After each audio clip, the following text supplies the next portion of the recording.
Muy buenas noches para todos. Es un placer saludarlos en este día y desde la Fundación Colombiana para Distrofia Muscular les damos una cordial bienvenida a este nuevo webinar sobre el manejo cardiológico de los pacientes con distrofia muscular. Como siempre estamos muy agradecidos con su asistencia y seguros de que hoy será un día en el cual vamos a aprender muchísimo. Asimismo, nos sentimos muy complacidos con la presencia de nuestro conferencista, el doctor Manuel Huertas Quiñones, quien, como ustedes ya saben, nos acompañará en esta noche. Queremos también contarles que este webinar está siendo transmitido vía Zoom y también por Facebook Live, así que en los últimos 10 minutos de la charla se activará el chat de nuestro Zoom para que puedan dejar sus inquietudes y si se encuentran en Facebook Live, en la cajita inferior, pueden escribir las preguntas o dudas que surjan para que el doctor al finalizar nos pueda despejar todas esas inquietudes. Les recordamos que nuestro objetivo siempre será que este tipo de jornadas pues tengan mucho alcance y se difunda a todas las personas que lo necesitan. Por ello es muy grato poder contar con la presencia de todos ustedes en esta noche. A continuación les voy a presentar al doctor Manuel Huertas Quiñones. Él es cardiólogo pediatra de falla cardíaca y trasplante cardíaco pediátrico de la Fundación Cardioinfantil y del Instituto de Cardiología. Es máster en cardiología pediátrica de la Universidad de Barcelona, España, especialista en docencia universitaria, profesor titular de la Universidad Nacional de Colombia y Universidad del Rosario, presidente del capítulo de cardiología pediátrica de la Sociedad Colombiana de Cardiología y del Consejo de Cardiología Pediátrica y Cardiopatías Congénitas de la Sociedad Interamericana de Cardiología. Bienvenido, doctor Manuel. Esperamos que se encuentre muy bien en esta noche y adelante. Bueno, Alejandra, muchas gracias por esta grata presentación. Es un honor para mí dirigirme a este auditorio y agradezco la invitación a la Fundación Colombiana de Distrofia Muscular de Duchenne para poder compartir con ustedes experiencias y conocimientos acerca del manejo cardiológico en nuestros niños con distrofia muscular de Duchenne. Entonces vamos a comenzar ya con el tema. Voy a tratar de aterrizarlo y de utilizar los términos más sencillos para que ustedes puedan entender todo el mensaje que queremos darles en esta noche, en esta reunión. Entonces, los ecocardiogramas pues fueron realizados en la Fundación Cardioinfantil Instituto de Cardiología. El único conflicto de interés que tengo es que estoy muy interesado pues en que todos trabajemos conjuntamente por la calidad de vida de nuestros pacientes con distrofia muscular de Duchenne y pues he aceptado muy amable invitación de la Fundación y por eso estamos aquí con ustedes reunidos. Asumo toda la responsabilidad de las referencias bibliográficas aquí presentadas y estoy abierto pues a las preguntas que tengan sobre el tema. Entonces, aterrizando un poquito un tema tan complejo como es el compromiso cardíaco en distrofia muscular de Duchenne, el compromiso en el corazón se da por la alteración que ustedes conocen que se da en este gen que codifica para la distrofina. Entonces, ustedes saben que la distrofina está presente tanto en el músculo esquelético como en el músculo cardíaco. Por esa razón, nuestros pacienticos hacen compromiso neurológico, compromiso muscular y luego se empieza a afectar paralelamente con el deterioro la parte cardíaca. El problema es que clásicamente el diagnóstico de ese deterioro de la parte cardíaca no se hace tan tempranamente como quisiéramos. Estamos trabajando en que cada vez el diagnóstico del compromiso cardíaco de nuestros niños con Duchenne sea más temprano para poder tratarlos a tiempo, para poder manejarlos y para tratar de controlar un poquito la progresión que tienden a tener estos niños hacia el deterioro en la parte cardiovascular. Entonces aquí es cuando hablamos del tema de las miocardiopatías. Cuando hablamos de las miocardiopatías quiere decir que hay alguna enfermedad, algún desorden genético primario o adquirido que está afectando las células del corazón. En este caso, pues es un tipo de cardiomiopatía que está asociada a la alteración del gen de la distrofina y es el que nos altera las células cardíacas. Eso está aquí al final en esta diapositiva asociado a las distrofias musculares donde se da este tipo de cardiomiopatía. En la Fundación Cardioinfantil realizamos un estudio que salió publicado en esta importante revista científica que se llama Cardiology in the Young, salió publicado el año pasado y está disponible para que si alguno de ustedes quiere leerlo con el mayor gusto y podemos explicarle todos estos hallazgos, donde estudiamos todos los pacientes que teníamos con compromiso por cardiomiopatía durante un periodo de seguimiento de varios años en la Fundación Cardioinfantil y encontramos que algunos de estos pacientes tenían enfermedades genéticas y algunos tenían distrofia muscular de Duchenne. Estos pacientes tenían en común, ¿qué? Insuficiencia cardíaca. Entonces recuerden que la insuficiencia cardíaca es un síndrome, es una suma de manifestaciones, tanto fisiopatológicas como en el examen físico, en la parte clínica, donde las causas pueden ser cardiovasculares o extracardíacas. Y eso ocasiona signos y síntomas donde el niño se cansa, se hincha, hace lo que llamamos edemas, hace dificultad para respirar, hace retraso en el desarrollo en peso y en talla, hacen intolerancia al ejercicio y esto va acompañado de otros trastornos, no solamente en el aparato circulatorio, sino en la parte hormonal y molecular. Toda esta definición está hecha en general para el 100% de los pacientes, pero cuando hablamos de los niños con distrofia muscular de Duchenne, el tema se hace más complejo porque nuestros niños tienen una enfermedad neuromuscular, un compromiso neurológico importante que nos empeora todas estas manifestaciones que ustedes ven acá.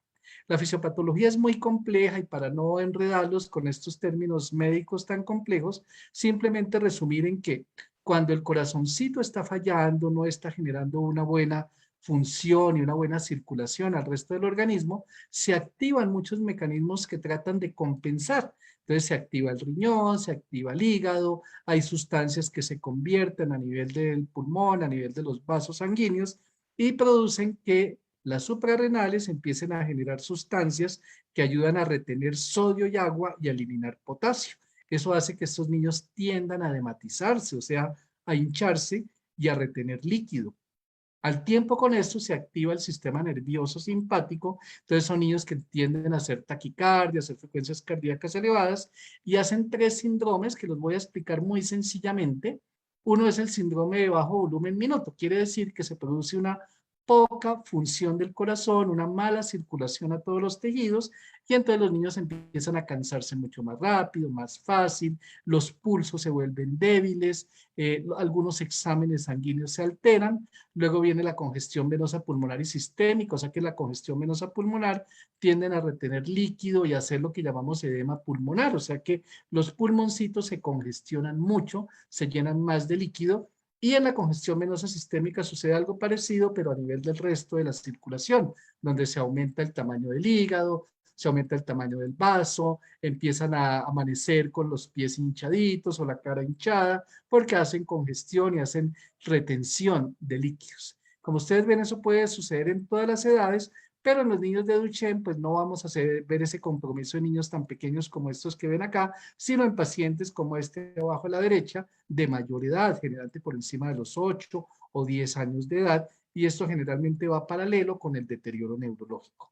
Las clasificaciones que los médicos hemos desarrollado para insuficiencia cardíaca no son fácilmente aplicables en los niños con Duchenne, porque ellos per se, por su enfermedad de base, ya tienen afectada su clase funcional. Entonces, en ellos nos queda mucho más difícil valorar por qué está, si el niño se está deteriorando, cómo se está deteriorando y hacer un diagnóstico temprano.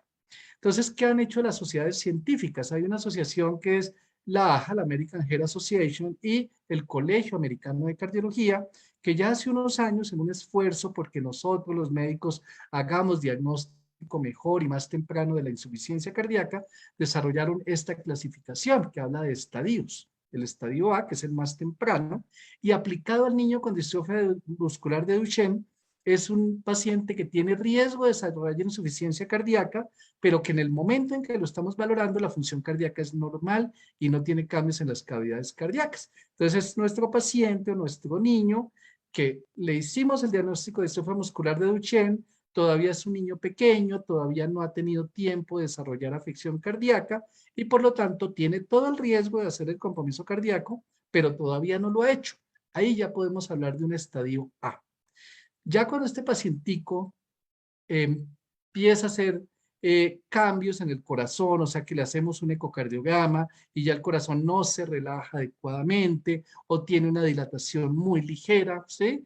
Este paciente ya está en un estadio B y todavía no tiene síntomas. Entonces allí es donde deberíamos comenzar gran parte del manejo, del tratamiento, de la prevención para que el niño no se deteriore más y no se vuelva más sintomático. El estadio C es cuando ya tiene síntomas, ya tiene manifestaciones de compromiso cardíaco Y en el ecocardiograma, en el electro, en el Holter, en los exámenes, ya vemos alteraciones estructurales o funcionales. El estadio D es a lo cual no quisiéramos llegar nunca, pero que desafortunadamente nuestros pacientes llegan allá a pesar de todas las terapias, y es cuando ya entran en un cuadro de insuficiencia cardíaca con estadios terminales, donde requieren infusión de medicamentos que solamente se pueden colocar en cuidado intensivo y donde el niño ya está muy deteriorado. Entonces, parte de lo que quiero insistir en todo el grupo y lo que siempre le insisto a mis colegas es que el diagnóstico y tratamiento precoz de esta enfermedad y de la cardiomiopatía que la acompaña es fundamental para mejorar la calidad de vida de nuestros niños con Duchenne y maximizar la supervivencia. Ese seguimiento debe ser integral, óptimo y multidisciplinario. Y ahorita les muestro una imagen donde les explico mucho mejor cómo es que debe ser multidisciplinario. Siempre que tengamos un paciente con diagnóstico de nuevo, o sea, le acabaron de hacer el diagnóstico de distrofia muscular de Duchenne, inmediatamente se recomienda una evaluación cardiovascular integral, que debe ser el niño valorado siempre por un cardiólogo pediatra. Si ya es un paciente mayor, pues puede ser un cardiólogo de adultos, pero como les digo, todo esto lo diagnosticamos en edades tempranas, por lo tanto, el cardiólogo pediatra debe hacer parte del equipo que diagnostica y que maneja a estos pacientes. Hay que hacer un electrocardiograma, que es la prueba que ustedes conocen, que le colocamos unas chupitas aquí en el tórax del paciente, hacemos un trazado electrocardiográfico que nos muestra cómo está la actividad eléctrica del corazón, y eso nos puede mostrar algunos datos tempranos porque estos niños pueden hacer algún trastorno del ritmo cardíaco que debemos detectar tempranamente. También debemos hacer pruebas no invasivas, quiere decir que no tenemos que chuzar al niño, ni hacerle un cateterismo inicialmente, ni un procedimiento muy complejo, sino hacer un ecocardiograma, o sea, una ecografía del corazón, que como ustedes han visto, como las ecografías de las embarazadas, es un examen no invasivo, nos da mucha información, nos da imágenes, nos permite valorar cómo está la función, la forma del corazón, las válvulas, y más adelante, y algunos casos requieren resonancia nuclear magnética de corazón. Entonces, miren que esta evaluación cardíaca integral, pues, incluye los exámenes paraclínicos como el electrocardiograma, el ecocardiograma, y debe ser mínimo anual para los pacientes que están asintomáticos. O sea, mi pacientico que tiene distrofia muscular de Duchenne, que le hicimos el diagnóstico hace poco, pero que en este momento no tiene ninguna manifestación cardíaca. Ese niño hay que valorarlo mínimo anualmente, con una consulta de cardiología, una valoración clínica y un ecocardiograma y un electro idealmente. A esto me refiero cuando digo que debe ser multidisciplinario. Entonces, en el manejo y en el diagnóstico de los niños con distrofia muscular de Duchenne, debe intervenir todo el médico tratante, todo el grupo tratante, como el pediatra, el neurólogo, no olvidar el manejo de rehabilitación, la parte de rehabilitación física, ocupacional, de lenguaje. Recordemos que nuestros niños con distrofia muscular de Duchenne son muy inteligentes, no tienen compromiso cognitivo, o sea que la parte mental, la esfera mental, el pensamiento, el procesamiento de ideas, todo esto está completamente conservado. Son niños en general muy inteligentes, con muchas capacidades y que entienden absolutamente todo lo que les decimos y lo que está sucediendo. Entonces es muy importante el manejo multidisciplinario del apoyo con psicología, con neurología, con rehabilitación, el manejo ortopédico, el manejo psicosocial, el manejo con el neumólogo para la parte pulmonar, la parte gastrointestinal, el uso de corticoides y otros medicamentos que vamos a nombrarles ahora más adelante, y el manejo cardíaco, que es el tema fundamental de esta presentación. Los niños, pues para decirles a grosso modo, con distrofia muscular de Duchenne, pasan en general por 5 estadios. El estadio 1, que es la primera fase, que es una fase presintomática, donde el niño está relativamente estable, relativamente bien, donde idealmente se debe hacer el diagnóstico, donde debemos tener una valoración clínica, un ecocardiograma y un electro de base, ¿sí? Luego viene un estadio ya de un poquito más de deterioro, donde es un estadio 2, que llamamos temprano ambulatorio, ambulatorio porque el niño tiene todo su manejo en casa, y en este momento pues ya tenemos que estar evaluando al niño de manera más profunda, con consulta de cardiología, con electrocardiograma, con ecocardiograma, ¿sí? Y si ese niño ya está empezando a hacer alguna manifestación de compromiso cardíaco, o si ya está alrededor de los 10 años de edad, debemos iniciar una terapia que ahorita les vamos a comentar, que nos ayuda a tratar de retrasar el compromiso cardíaco. Luego viene la fase ambulatoria tardía, donde ya el niño tiene más compromiso, pero todavía lo podemos manejar en casa, donde ustedes mejor que ellos saben todo el manejo, el apoyo que requieren estos pacienticos, y ya el estadio 4, que ya es temprano no ambulatorio, donde ya tenemos que hacer terapias intrahospitalarias, manejo mucho más complejo, hasta el estadio 5, que es el tardío no ambulatorio. La idea es hacer un diagnóstico temprano, poder tomar a estos niños en el estadio preclínico, pacientes menores de 10 años, entre más temprano lo hagamos, mucho mejor, donde no hay síntomas ni signos de falla cardíaca y donde tenemos que hacer toda la valoración de base completa para tener también un punto de partida de comparación para ver si hay deterioro a través del tiempo. Miren que la frecuencia cardíaca, la frecuencia de la monitorización debe incrementarse si aparecen manifestaciones de insuficiencia cardíaca o si vemos alguna anomalía en las imágenes cardíacas, o sea, en el ecocardiograma o en la resonancia, si ya le hemos hecho resonancia al niño. ¿Qué anomalías podemos ver? Que se nos dilate el ventrículo izquierdo o que se fibrose. El ventrículo izquierdo normalmente es alargado, hagan de cuenta como un balón de fútbol americano. Eso permite que el corazoncito haga buenas presiones de contracción, pero si ese corazón se empieza a dilatar, esa forma dilatada hace que ya su función no sea ideal. Entonces ya el corazón dilatado no puede generar unas fuerzas, unas presiones tan altas como un corazón normal, y ahí es cuando empieza a hacer algo de disfunción. Puede ser fibrosis, quiere decir que el tejido miocárdico, las células cardíacas, que las llamamos cardiomiocitos, se ven reemplazadas por tejido fibroso, que no va a ser apto para hacer corazón, no tiene contracción, transmite malos impulsos cardíacos y pueden generar signos o focos de arritmias. Entonces aquí el paciente ya debe ser controlado más seguido, idealmente mínimo cada 6 meses. ¿Cuál es el examen inicial de elección desde el punto de vista cardiovascular? La ecocardiografía. Miren que es un examen, es como una extensión del examen físico. Es el método ideal de imagen para ver el corazón, para valorar su función, para valorar su forma, y nos permite ver algo que llamamos la fracción de eyección, y es qué tanto porcentaje de la sangre que acumula el corazón es capaz de eyectarla, de enviarla a la circulación. Y aquí lo ideal es que esa fracción de eyección sea mayor al 55 o 60%. Si está por debajo, pues estos pacientes están haciendo disfunción ya en la contracción, en lo que llamamos la sístole del ventrículo izquierdo.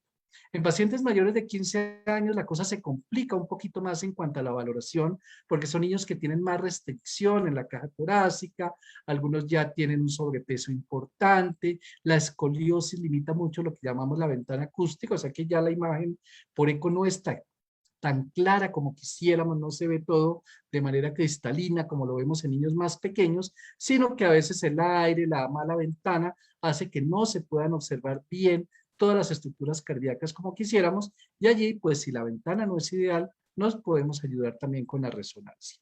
Hay unos exámenes que llamamos biomarcadores, quiere decir que son elementos que cuando están elevados nos hablan de que el corazón está disfuncional, y ese se llama el péptido natriurético tipo B o BNP. Es un examen que por ahora no está incluido en el POS, pero igual siempre que se necesita lo pedimos, llenamos las justificaciones, lo que llamamos el MIPRES, y pues las EPS tienen que autorizarlo, y lo mismo en los hospitales se hace para poder valorar, diagnosticar y seguir cómo está la función cardíaca de nuestros niños con Duchenne.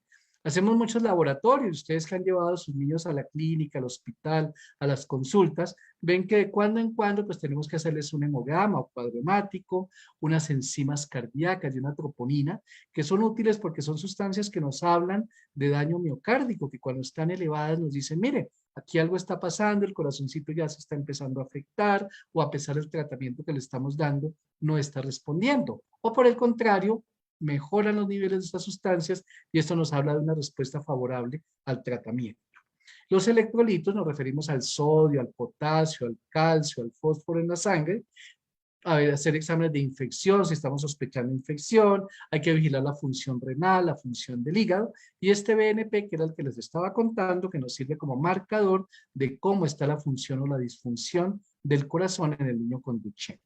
El riesgo de arritmias cardíacas puede aumentar con la progresión de la enfermedad. Esas arritmias es que el corazón no va a un ritmo normal, sino que a veces empiezan a aparecer como latidos extras, o el corazón se acelera, lo que llamamos taquicardia, o se pone muy lento, lo que llamamos bradicardia, o empieza a hacer arritmias más severas, que llamamos taquicardias ventriculares, o incluso hacer arritmias que pueden ser fatales, como la fibrilación. Por eso es muy importante en todas estas valoraciones anuales o luego cada 6 meses hacer el electrocardiograma y el ecocardiograma en la vigilancia de nuestros niños y periódicamente también el monitoreo Holter, que es como hacer un electrocardiograma de 24 horas. Lo bueno de este Holter es que nos sirve a través del tiempo en 24 horas para saber qué pasa con el ritmo cardíaco de nuestro paciente cuando está comiendo, cuando está durmiendo, cuando está en actividades con la familia, cuando está estudiando, cuando está leyendo, ¿sí?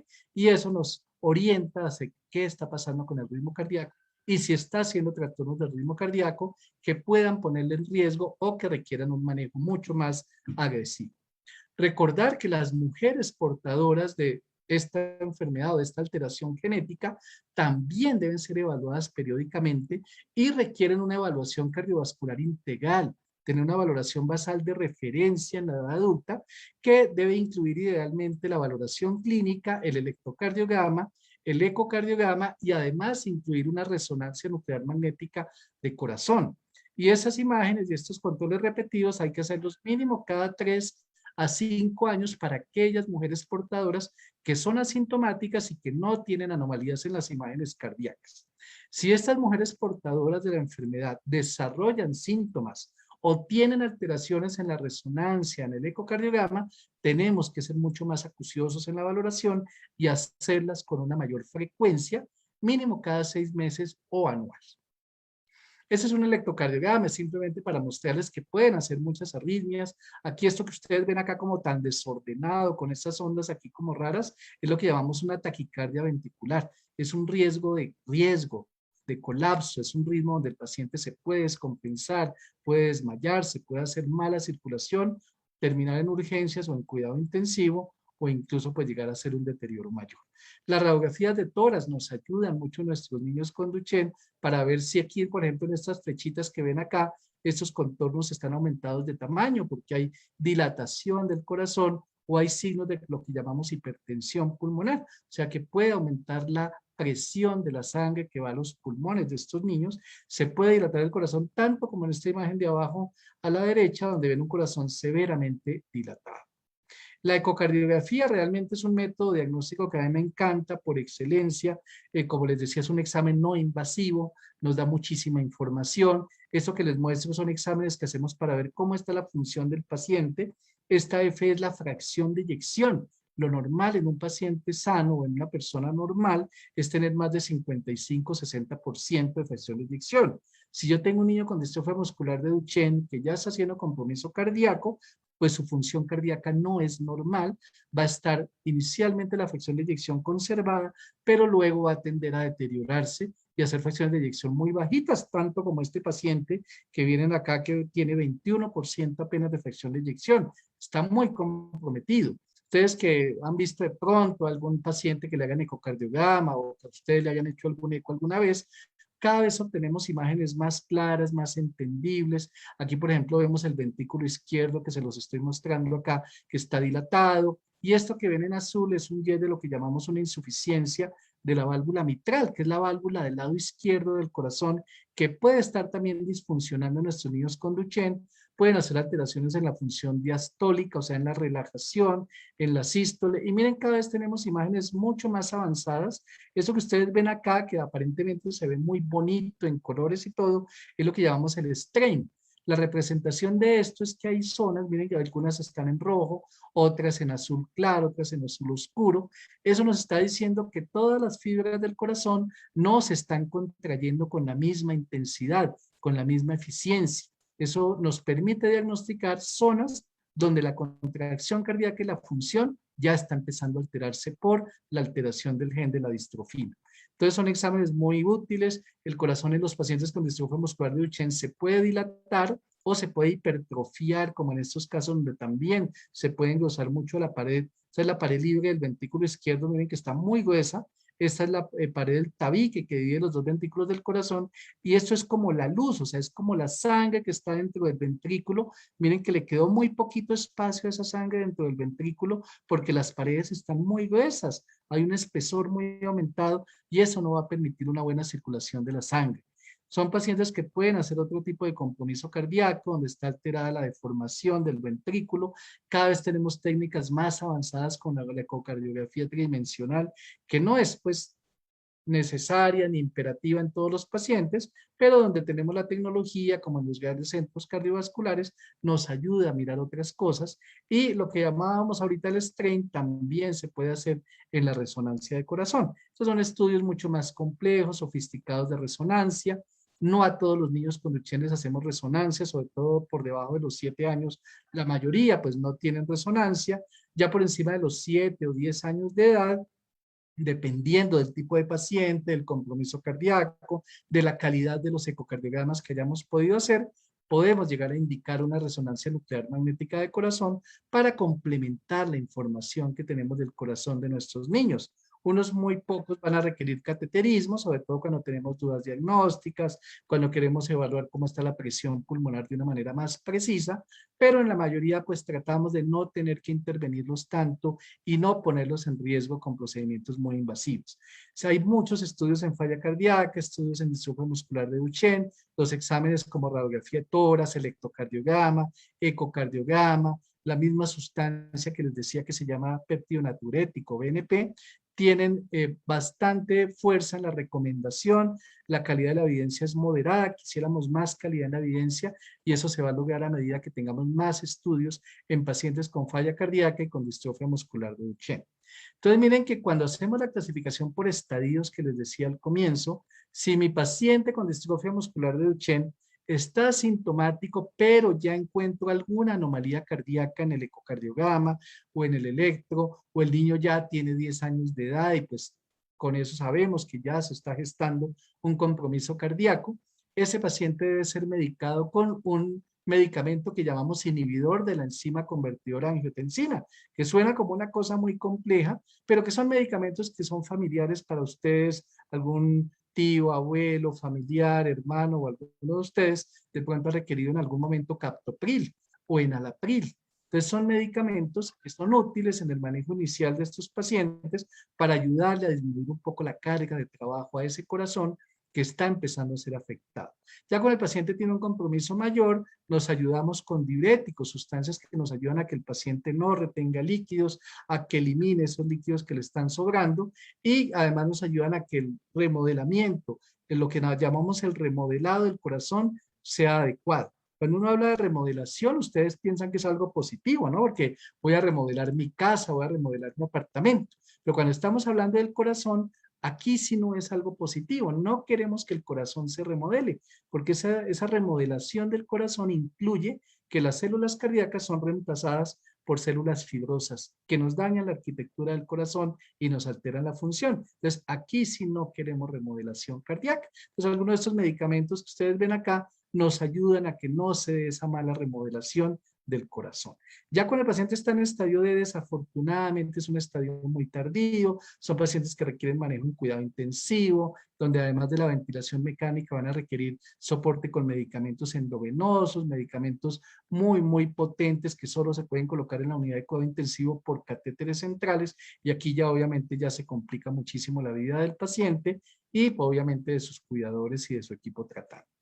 Entonces miren que en general, pues las consideraciones para el seguimiento según la fase de distrofia muscular de Duchenne en que se encuentre nuestro niño, pues depende de si está en fase ambulatoria temprana, tardía o en fase no ambulatoria, temprana o tardía.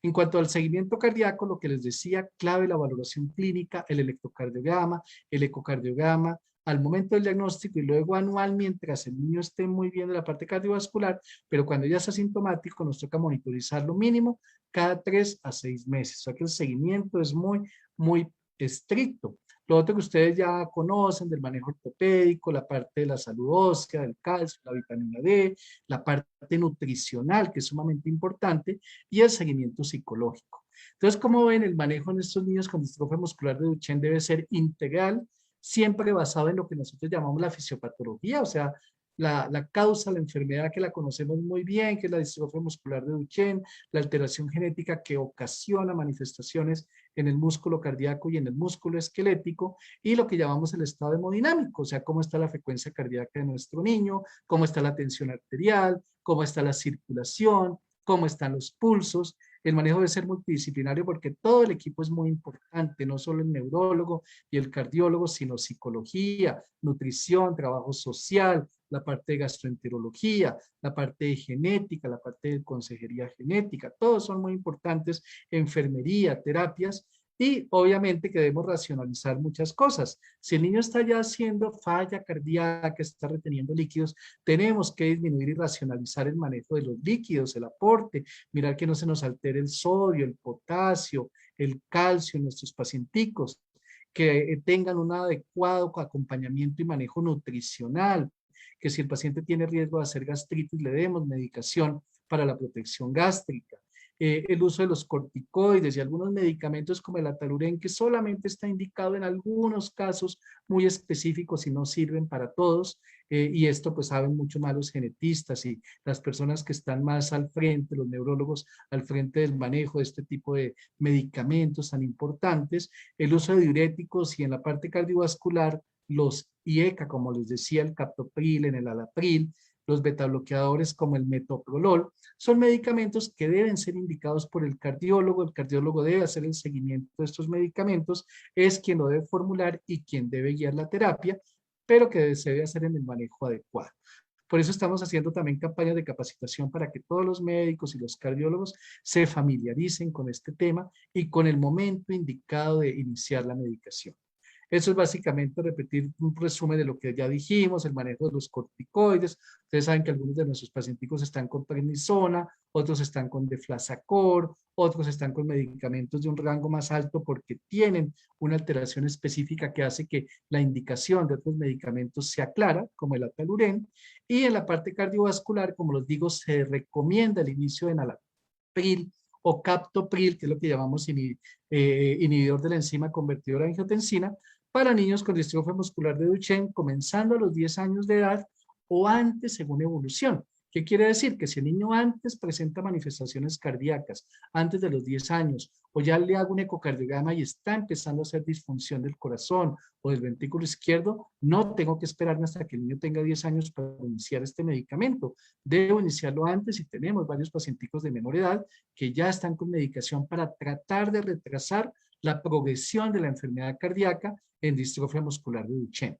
Miren que la insuficiencia cardíaca manifiesta, pues, o sea, ya marcada, se trata con otras terapias. Aquí toca aumentar los diuréticos, algunos niños van a requerir medicamentos como la digoxina o diuréticos por vía endovenosa o lo que llamamos beta bloqueadores, que comentábamos ahorita, como uno que se llama metoprolol y otro que se llama carvedilol, pero todos estos tienen que ser indicados por el cardiólogo, incluso ni siquiera por el médico general ni el pediatra, sino que son pacientes que tienen que ir siempre a cardiología pediátrica para una valoración integral y para el seguimiento de estos medicamentos que son de cuidado y que tienen que estar muy bien titulados a las dosis adecuadas según el peso de nuestro paciente con distrofia muscular de Duchenne.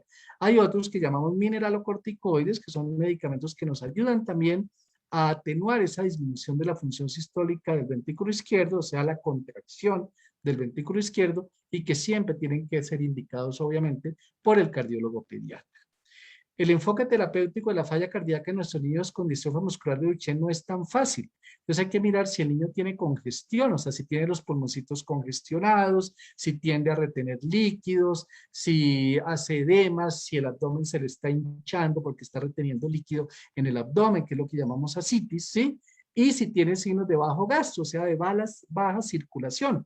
Muy mala circulación, donde los pulsos están débiles, donde la tensión arterial está bajita, donde el niño vive todo el tiempo con las extremidades frías, pero además está hipoactivo, está como decaído, no está orinando bien, o el sodio se le bajó. Entonces, esto nos habla de que la circulación está mal y de acuerdo a eso tenemos que guiar la terapia con medicamentos que podemos ir aumentando dependiendo del compromiso de cada niño, de cada paciente.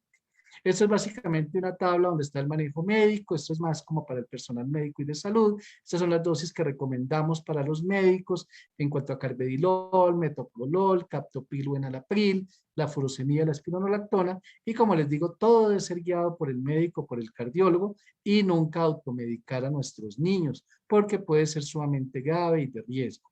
Hay algunos medicamentos como este que se llama sacubitril valsartán, que le denominamos Entresto, que puede ser útil como un escalón mucho más arriba en la terapia. El problema es que puede tener contraindicaciones y efectos secundarios y por eso solamente debe ser indicado por el cardiólogo después de una valoración muy completa y muy precisa. Cada vez tenemos más artículos, más referencias, más estudios acerca de la distrofia muscular de Duchenne, de las alteraciones del gen de la distrofina, los laboratorios y la gente que trabaja mucho en el área de genética es muy dúctil y está haciendo mucha investigación en el tema y cada vez tenemos nuevas cosas que ojalá a futuro nos permitan abrir un poquito el armamentario de medicamentos que ocasionen que la calidad de vida sea mejor en nuestros niños con Duchenne y que retrasen un poco el deterioro neurológico y el deterioro cardiovascular en estos pacientes. Cada vez salen más guías, estamos trabajando precisamente en las guías de consenso con el Instituto Roosevelt para el manejo de los pacientes con distrofia muscular de Duchenne y esperamos próximamente pues sacar a la luz pública y mostrarles a ustedes una publicación donde está todo el manejo cardiológico, el manejo renal, el manejo de nutrición, el manejo de gastroenterología, el manejo genético, que nos facilite a los médicos, a los pacientes, a los padres y a los cuidadores algo que es tan retador como es el seguimiento, el manejo integral de nuestros niños con distrofia muscular de Duchenne. Hay muchas guías, como les digo, muchas recomendaciones. Hay un consenso que publicamos ya hace un par de años en la revista colombiana de pediatría, la Sociedad Colombiana de Pediatría, que fue el consenso colombiano para el seguimiento de pacientes con distrofia muscular de Duchenne. Y ahí tenemos un capítulo donde está la parte del manejo cardiológico también que les he resumido en el día de hoy. Este capítulo de la revista, este artículo es muy interesante y como les digo, en este momento estamos trabajando en un consenso mucho más complejo, más actualizado y que ojalá en unos meses ya podamos mostrarles a ustedes y pues de una vez bienvenido con la fundación totalmente invitada para que trabajemos en este tema cuando ya tengamos el consenso hecho actualizado a este año 2021. Como conclusiones y mensajes para que ustedes se lleven a casa, el diagnóstico y tratamiento precoz en la distrofia muscular de Duchenne y de las cardiomiopatías secundarias es fundamental para mejorar la calidad de vida y mejorar la supervivencia de nuestros pacienticos con esta enfermedad. El seguimiento y manejo siempre tiene que ser integral, óptimo, multidisciplinario, con todas las especialidades trabajando en un objetivo común como es la calidad de vida y el bienestar de nuestros niños con Duchenne. Se recomienda siempre una valoración cardiovascular integral al momento del diagnóstico, que como les decía, la debe hacer el cardiólogo pediatra, debe hacer además un electrocardiograma y un ecocardiograma, y en mayores de 7 o 10 años, según la evolución, según la indicación médica y según la calidad de imagen de la ecocardiografía, podemos necesitar una resonancia, y esa hay que hacerla, una resonancia nuclear magnética de corazón, en sitios que tengan experiencia en ver el corazón en niños. La evaluación cardíaca debe ser integral, debe incluir electrocardiograma, ecocardiograma, biomarcadores como el péptido natriurético que les comenté, anual para los niños asintomáticos y seguimiento cada 3 a 6 meses cuando ya el paciente es sintomático o cuando hay alteraciones en la función o en los exámenes de imagen del corazón. Entonces es fundamental para garantizar el seguimiento adecuado en estos niños. Y como les decía, el enalapril o el captopril hay que iniciarlo hacia los 10 años de edad o antes si ya hay alteraciones cardíacas para tratar de retrasar la progresión de la enfermedad cardíaca en los niños con distrofia muscular de Duchenne. Si ya hay falla cardíaca van a requerir muchas más terapias, más medicamentos que pues van a complicar un poquito más el tratamiento, pero hay que darlos tratando de mejorar la condición de nuestro paciente. Esa es una imagen de pues, mi institución, a donde los invito también a consultar si tienen la oportunidad y si quieren que nosotros veamos. Yo estoy básicamente en 2 centros, que son la Cardio, Fundación Cardioinfantil Instituto de Cardiología, y en la Clínica Cobos Medical Center. Ambos sitios son excelentes. Este es uno de mis equipos de trabajo, donde todos son muy importantes, el ecocardiografista, la intensivista, el trabajo social, los hemodinamistas, electrofisiología, enfermería, cirugía cardiovascular, y todo es muy importante que sea un centro con un recurso humano, con un gran talento, con muy buena formación, con área física muy adecuada como ustedes se merecen como pacientes, como padres y como cuidadores, y con el mejor recurso humano y tecnológico posible, porque pues no hay nada más valioso que la vida de nuestros hijos y de nuestros pacientes. Gracias a eso hemos logrado mejorar y mantener la calidad de vida de muchos niños como el que ustedes ven acá en la imagen, y eso nos satisface muchísimo y nos da cada vez más fuerzas, más motivación para seguir trabajando siempre y de la mano con ustedes como padres, como cuidadores y con fundaciones tan importantes como la Fundación Colombiana de Distrofia Muscular de Duchenne, que nos ayuda muchísimo y que son un soporte muy grande y muy valioso, tanto para los pacientes, sus familias, como para nosotros como cuerpo médico. Muchas gracias y abro la sesión de preguntas, los interrogantes que tengan, con el mayor gusto. Muchísimas gracias, doctor Manuel, por esa excelente presentación. Realmente es fundamental que todos los pacientes diagnosticados con distrofia muscular, sus familias, cuidadores y demás puedan conocer y entender el manejo cardiológico de la patología. Eso es fundamental. Pues, doctor Manuel, le cuento que tenemos varias preguntas, pero antes de realizarlas, le comento a usted y a todos los asistentes que a lo largo de esta charla tuvimos una gran acogida en redes sociales y hoy en Facebook Live nos acompañan 60 personas aproximadamente y aquí en Zoom alrededor de 22. En este momento sí, 22 personas. Así las cosas, desde Facebook Live nos realizan las siguientes preguntas, doctor. La primera es la siguiente. Nos dice, mi niño tiene ventrículo izquierdo con función ventricular 47-55, pero el cardiólogo no le ha formulado medicamento. ¿Cuándo lo debe iniciar? Bueno, entonces, Alejandra, primero que todo, pues muchas gracias por la introducción y por los comentarios. Realmente ha sido una sesión muy interesante, tanto para ustedes como para mí como ponente. Y esas preguntas pues son muy útiles para que todos, pues digamos, hagamos un abordaje completo e integral de cada caso y de la enfermedad.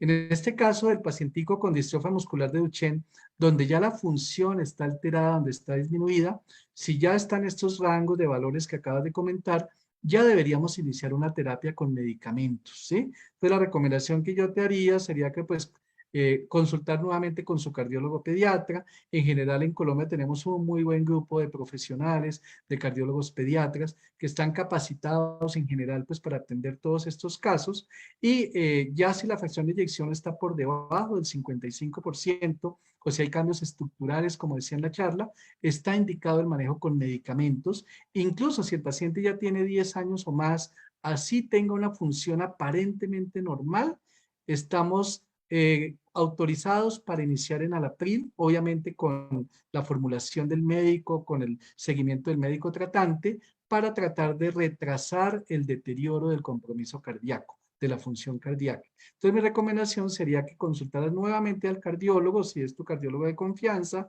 o si quieres otra opinión a otro cardiólogo pediatra, para que este cardiólogo complete la valoración integral, actualice el ecocardiograma, el electrocardiograma e inicie medicación, donde seguramente mínimo será necesario utilizar enalapril, dependiendo de la edad del paciente y de las otras características que el niño tenga. Entendido, doctor. De ese medicamento precisamente se desprende la siguiente pregunta, que también nos hacen desde Facebook Live. ¿Es verdad que el mejor medicamento para iniciar como cardioprotector es el enalapril? Bueno, en el momento sí, realmente hay muchos estudios. Ustedes saben que los estudios en niños no son tan fáciles de hacer como en adultos. En adultos hay mucha más investigación, es mucho más fácil hacer estudios con un volumen muy alto de pacientes, el apoyo de la industria, mientras que en niños, ustedes saben que por las cuestiones éticas, por lo que son menos pacientes y es una población mucho más heterogénea, con características diversas, es un poco más difícil hacer la investigación. Entonces, realmente, generalmente estos medicamentos son primero probados en adultos, investigados en adultos, y ya luego vienen los estudios en niños. Entonces, realmente nosotros necesitamos calidad de la evidencia para poder recomendar estos medicamentos. El que más calidad de evidencia, el que más estudios ya ha sido probado, es el enalapril. Por eso sí sería en este momento el medicamento ideal para tratar de prevenir, o más que prevenir, retrasar el deterioro en la función cardíaca en nuestros niños con distrofia muscular de Duchenne. Entonces sí sería como el mejor medicamento en este momento para esta condición, el enalapril, siempre indicado, como les decía, y guiado y formulado por su cardiólogo tratante. Excelente, doctor. Quedó súper claro toda la explicación acerca de este medicamento. La siguiente pregunta, la siguiente pregunta es esta. Mi hijo fue formulado con metoprolol como protector cardíaco. ¿Esto está bien? Bueno, entonces te cuento que seguramente pues su médico, su cardiólogo lo formuló porque el niño además debe tener alguna otra condición que hace que el metoprolol sea útil, ¿sí?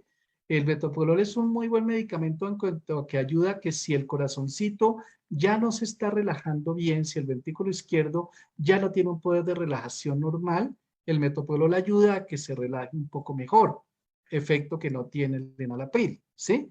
Y además, si el niño está empezando a hacer arritmias, por ejemplo, que el corazoncito late muy rápido, que llamamos taquicardia, o está haciendo algunas arritmias, algunos latidos extras, el metoprolol sí nos ayudaría a controlar ese componente.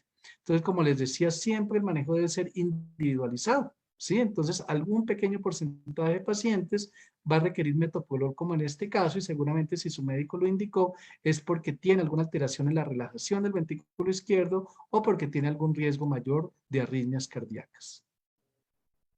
Entendido, doctor. Como usted dice, lo más apropiado es consultar con el cardiólogo, que es la persona Siempre su experta, valoración. sí, en indicar cuál es el medicamento para el caso específico. Doctor, la siguiente pregunta que nos realizan es la siguiente. A mi hijo de 11 años le han enviado Holter cada 2 años. ¿Está bien que se haga así o cómo recomienda? Bueno, está muy bien guiado y enfocado, ¿sí? Me parece que, como yo les decía, esos pacientes requieren, si están asintomáticos, una valoración clínica por el cardiólogo pediatra anual. Esa valoración anual incluye examen físico, la consulta de cardiología, un electrocardiograma y un ecocardiograma, ¿sí? Y el Holter, que es un examen ya un poco más largo, que tiene que ser de 24 horas, no está indicado en todos los pacientes anualmente, algunos lo van a requerir cada 2 años, como en este caso muy bien se lo están ordenando, o incluso si el paciente ya está haciendo arritmias, está haciendo algún trastorno marcado, puede requerirlo más frecuentemente, que a los 6 meses o al año requiramos repetir el Holter. Entonces siempre debe ser individualizado. Si en este caso el cardiólogo o el médico tratante lo está indicando cada 2 años, me parece muy bien. Seguramente el paciente está muy estable en la parte de ritmo cardíaco. Súper claro, doctor. La siguiente pregunta ¿es normal que el captopril ocasione tos severa? El captopril, sí, entonces mira que el captopril puede generar efectos secundarios como la tos, sobre todo la tos es como el mecanismo más frecuente, el efecto secundario más frecuente con el captopril, y por eso realmente cada vez lo indicamos menos. Yo generalmente captopril lo utilizo solamente en bebés muy pequeñitos, cosa que no va a ser el caso de la distrofia muscular de Duchenne, ¿sí? Generalmente lo formulamos en niños menores de 6 meses o de 1 año, porque pues no hay tantos estudios en niños tan pequeños con el enalapril. En mayores de 6 meses y más en mayores de 1 año, pues enalapril tiene un amplio perfil de seguridad, tiene muchos estudios. Nuestros pacientes con distrofia muscular de Duchenne con diagnóstico y más con compromiso cardíaco, pues todos van a estar en un rango de varios años de edad. Por lo tanto, el manejo para nosotros es con enalapril. Prácticamente captopril ya no lo utilizamos con esta indicación y el enalapril no va a tener ese molesto efecto de la tos. Es muy raro, lo veíamos mucho más con captopril, con enalapril es muy raro como efecto secundario la tos. Muy bien, doctor. Sí, realmente ese tema de los estudios en menores es bastante complejo, ¿no? Pues a la muestra Claro, un botón, la prueba contra el COVID-19, la vacuna. exactamente. Exactamente. Mira que la vacuna ya está aceptada para mayores de 12 años. Ya incluso en nuestro país ya se abre la vacunación para mayores de 12 años sin comorbilidades, lo cual me parece maravilloso, pero para menores de 12 años todavía no, porque precisamente tenemos la limitación de que no hay suficiente evidencia en estos niños menores de 12 años. Sí, sí, sí, eficacia y seguridad. Bueno, doctor, la siguiente pregunta es la siguiente. Mi hijo tiene 8 años, tiene distrofia muscular de Duchenne y presenta taquicardia y aumento del tamaño de las mejillas. ¿Qué hacer en este caso? Muy bien, entonces esa taquicardia, ese aumento en el tamaño de las mejillas, seguramente es porque el niño ya está empezando a hacer un compromiso cardiovascular, ¿sí? Cuando el niño empieza a hacer una mala función del corazón, ¿sí? el primer signo, la primera respuesta compensatoria es la taquicardia. Entonces ya como el corazón no se contrae tan bien, no puede eyectar la suficiente cantidad de sangre para suplir las necesidades del organismo, entonces el corazón empieza a activar algunas respuestas compensatorias y empieza a latir más rápido, que es lo que llamamos taquicardia, para tratar de mantener el mismo gasto cardíaco, la misma circulación con una función menor. Entonces el primer signo de descompensación es la taquicardia, cuando empieza a hacer frecuencias cardíacas elevadas, ¿sí? Y si se está empezando a hinchar, o sea que se amanece con las mejillas hinchaditas, o empieza reteniendo líquidos, o empieza con los párpados por la mañana súper inflamados, o los piecitos, las manitos inflamados, eso es un signo de que tiene congestión, o sea que está empezando a hacer algo de falla cardíaca.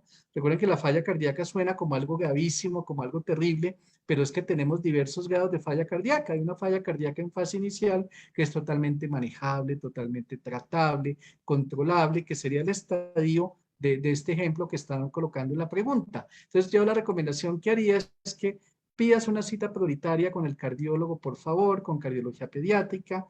La idea es hacer una valoración muy rápida y en este caso donde ya hay taquicardia y se están inflamando las mejillas o la carita, pues urgente tener una valoración de cardiología para poder hacer un ecocardiograma, un electro, valorar cómo está ese corazón e iniciar medicamentos de una vez. No podemos perder tiempo porque semana tras semana se va a ver deterioro y cada vez es más difícil detener esta progresión de la enfermedad. Entonces, la recomendación es consultar, mejor dicho, ya mismo, ojalá en el curso de menos de una semana, para poder hacer la valoración clínica, los exámenes e iniciar la medicación. Claro, no, ya esta mamita tendrá que irse corriendo a hacer su Sí, consulta con... ahora no te digo que vayas a urgencias, además que es una época en que los servicios de urgencias son críticos y la idea es no correr riesgo ni congestionar los servicios, pero sí buscar una cita prioritaria con cardiología pediátrica.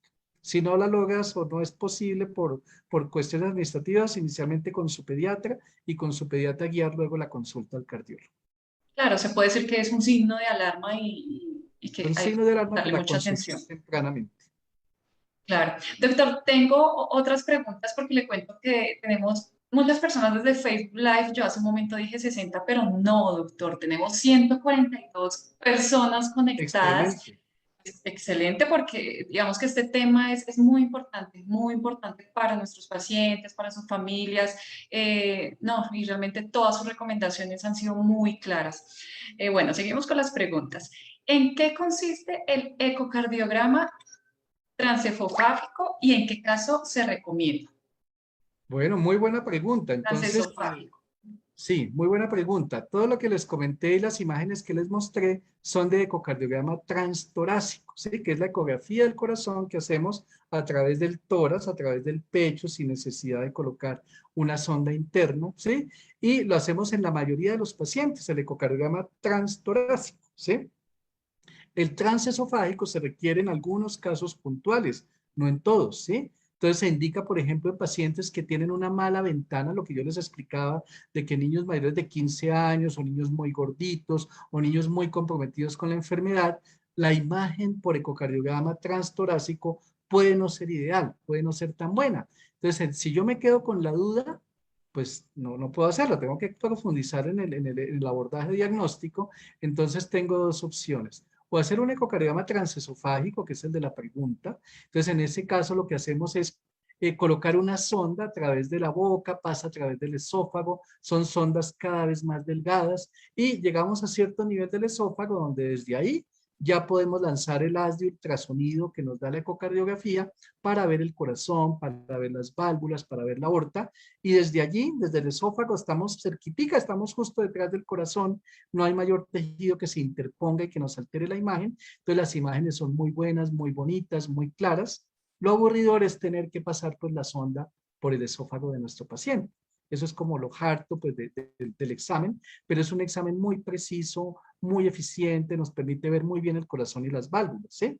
Es una opción, pero lo indicamos en muy poquitos pacientes con esta enfermedad. Con distrofia muscular de Duchenne lo usamos muy poco. En la mayoría podemos ver todo con el eco torácico. En muy poquitos indicamos el transesofágico. Y como les digo, la resonancia pues cada vez adquiere más importancia, sobre todo si el niño tiene más de 7 o más de 10 años. ¿De acuerdo?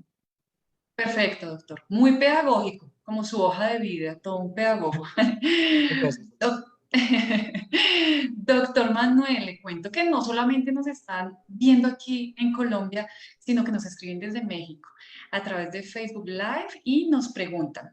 Mi hijo de 12 años tiene distrofia muscular de Duchenne, lleva 3 meses que no come alimentos sólidos, solo líquidos. ¿Se debe a una alteración cardíaca?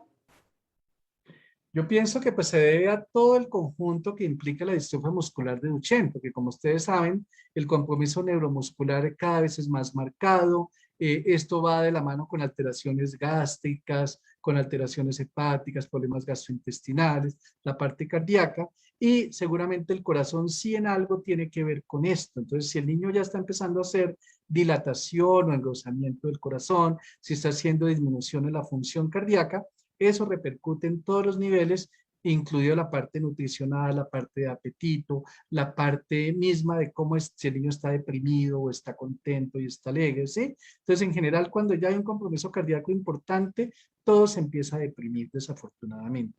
Por eso es tan importante la valoración del cardiólogo y el manejo multidisciplinario. Entonces, yo te recomendaría que si el niño ya está haciendo estas manifestaciones, una valoración pronto con su pediatra y con su cardiólogo para poderlo manejar integralmente. Y sobre todo que no se nos vaya a depletar, a alterar nutricionalmente más. Gracias, doctor, por esa recomendación que desde México nos hacen esa pregunta. La siguiente pregunta es, ¿para la distrofia muscular miotónica tipo 1 se maneja la misma protección cardíaca? Sí, es una muy buena pregunta. Sí, obviamente que pues en este tipo de fase, de variedad o de compromiso, el manejo pues debe ser guiado siempre por el neurólogo pediatra, por sus neurólogos tratantes, ¿sí? Y nosotros pues obviamente vamos a participar e intervenir en la parte cardiovascular, que es nuestra especialidad. Digamos que más que si está con este tipo de compromiso, lo que interesa en esta fase es que el paciente tenga su valoración integral por cardiología, haber evaluado adecuadamente la función sistólica, o sea, la contracción del corazón, la función diastólica, o sea, la relajación, y saber si el niño tiene alguna complicación cardíaca adicional o no, para guiar la terapia, porque pues son pacientes que en general, si están ya tan comprometidos en la parte neurológica, la parte cardíaca generalmente también ya lo está. El deterioro cardiovascular va paralelo al deterioro neurológico, desafortunadamente. Entonces, seguramente el paciente ya va a requerir más de un medicamento. Entendido, doctor. La siguiente pregunta es, ¿la distrofia por ausencia, preguntan, si para la distrofia por ausencia de merosina se debe usar el mismo protector cardíaco? Sí, sí, sí, como les decía, pues realmente el compromiso en este tipo de enfermedades, hay unas que pues tienen un compromiso más temprano, en otros casos el compromiso cardíaco es un poco más tardío, por eso es tan importante la evaluación clínica y paraclínica que nos permita detectar precozmente cualquier alteración y empezar a prevenir o a retrasar la progresión de la enfermedad. Las respuestas en general sí serían útiles. Como les decía, pues el campo de investigación falta mucho por recorrer, ¿sí? Nos faltan más estudios, series con más pacientes, con otro tipo de variedades y de patologías como la que mencionas ahorita. Entonces, por ahora, sí estaría indicado previa valoración clínica y paraclínica por cardiología pediátrica. Muy bien, doctor. La siguiente pregunta es, tengo un hijo de 23 años y está con oxígeno permanente a 2 litros por minuto, pero a veces refiere que siente la cabeza grande. ¿Eso a qué se debe? Además, presenta dolor en el pecho. Bueno, estas manifestaciones que refiere, pues ya con 23 años, pueden ser de múltiples causas, ¿sí? No solamente cardiovasculares. Entonces, aquí pues prima pues la valoración de su neurólogo, mirar a ver por qué está haciendo este tipo de cefaleas o dolores de cabeza tan importantes. El hecho de que esté requiriendo oxígeno nos habla de que el compromiso funcional ya es muy marcado, ¿sí? Porque pues estos niños hacen lo que llamamos el síndrome de apnea y hipopnea de sueño, se hacen apneas de sueño, tienen dificultad en la parte respiratoria y ventilatoria, quiere decir que no solamente el oxígeno se ve alterado en ellos, la parte de oxigenación, sino el CO2, ellos pueden empezar a retener CO2, ¿sí? Y eso también causa cambios en la vasculatura, en los vasos sanguíneos a nivel del sistema nervioso, y eso también puede producir dolores de cabeza y cambios en la presión intracraniana. Entonces aquí se requiere una valoración integral por su neurólogo por su cardiólogo para evaluar por qué está haciendo estos síntomas y estos cambios y poder hacer un manejo adecuado. Lo otro Muy es que bien. esos pacientes, perdóname, también pueden hacer lo que llamamos hipertensión pulmonar. Entonces, por la misma restricción de la caja torácica, el mismo compromiso cardiovascular, la misma alteración de las vías respiratorias, pueden hacer aumento en la presión de la sangre que va a los pulmones, que es lo que llamamos hipertensión pulmonar. En muchos de esos casos requieren el oxígeno, sobre todo es por la hipertensión pulmonar o por los otros cambios asociados, y esto también hay que seguirlo y evaluarlo periódicamente, y aquí el ecocardiograma es muy útil para ver signos directos e indirectos de esa hipertensión pulmonar. Entendido, doctor. La última pregunta que nos hacen es la siguiente. En la distrofia de cinturas tipo 2, ¿qué complicaciones cardíacas se puede presentar? Actualmente mi hijo tiene arritmias sinusales. Muy bien, digamos que es una población muy específica, no hay tantos estudios como quisiéramos en este tipo de poblaciones específicas con este compromiso, pero en general pueden hacer algo de dilatación del ventrículo izquierdo, pueden hacer disfunción en la relajación o en la contracción del ventrículo izquierdo, y también está reportada la presencia de arritmias cardíacas. Entonces, por eso es tan importante el electro, y si el electro muestra algún cambio o la clínica, completar el estudio con el Holter. Si el Holter está empezando a mostrar que hay excesiva taquicardia, que es lo que llamamos extrasístoles frecuentes, o sea, latidos extras que se dan de manera frecuente durante el trazado, o hay arritmias ventriculares como taquicardias o salvas de taquicardia, el paciente requiere valoración no solo por cardiología, sino también por electrofisiología, y seguramente poner un medicamento que llamamos beta bloqueador. Obviamente eso siempre guiado por su médico tratante. Bueno, doctor, no, pues muchísimas gracias. Realmente agradecerle. Yo creo que hoy nos vamos muy felices porque usted nos despejó muchísimas dudas, nos dio muchas recomendaciones para nuestros pacientes, sus familias y cuidadores. Entonces, pues bueno, hemos llegado al final de nuestro webinar. Nuevamente, doctor, agradecerle también a todos ustedes por habernos acompañado en esta jornada. De esta manera, pues como lo dije anteriormente, llegamos a la parte final de este webinar, pero pronto nos veremos en otro evento y recuerden que siempre hay que celebrar la vida. Adiós, doctor. Muchísimas gracias. Adiós todos. Bueno, muchas gracias a todos y cuenten con mi apoyo siempre. Gracias. Muchísimas gracias, doctor. Adiós.